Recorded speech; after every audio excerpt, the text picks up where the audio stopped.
My area of research is higher education in England.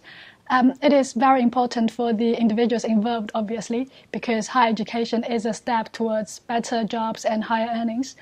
And then for the government, higher education is an area of huge public spending.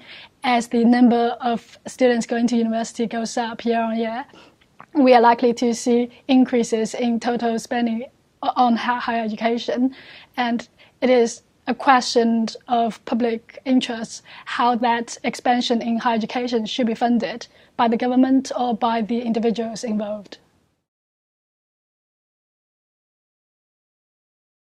In 2012, we've seen a number of changes to how higher education is funded in England.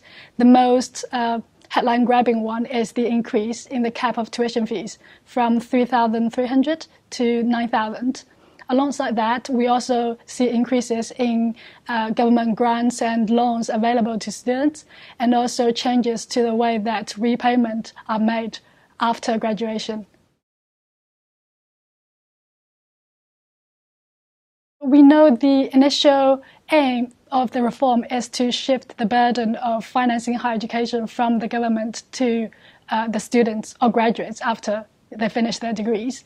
That aim has been achieved to some extent. So our estimate is that the government, or say the taxpayer, will save about £1,400 per student after the reform.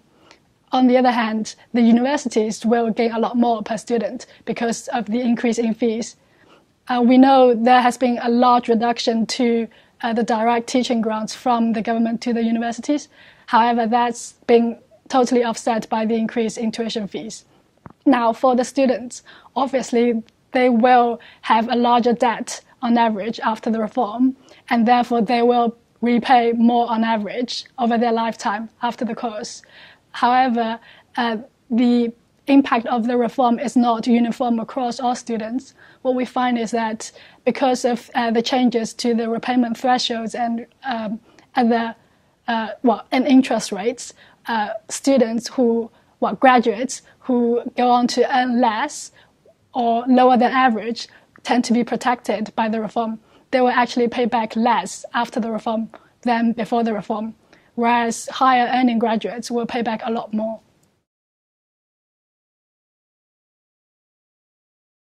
That is a valid concern to have from the public's perspective. Now, the question to ask is what are actually determine who goes to university?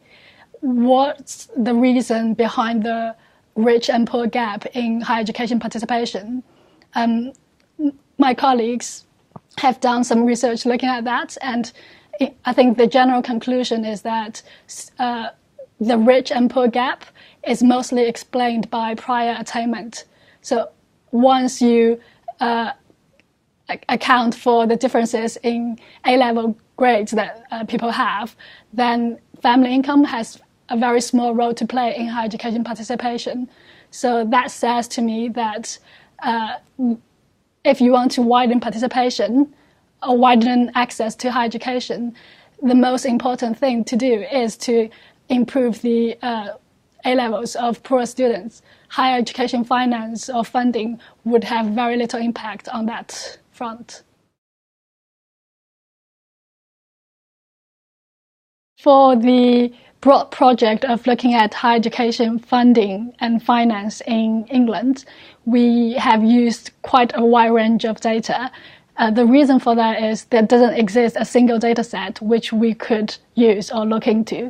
In order to model how much grants or loans a student can get, we will need information about parental income. We will need to know what kind of university or course they are taking. And to model repayments after graduation, we will need to know their earnings.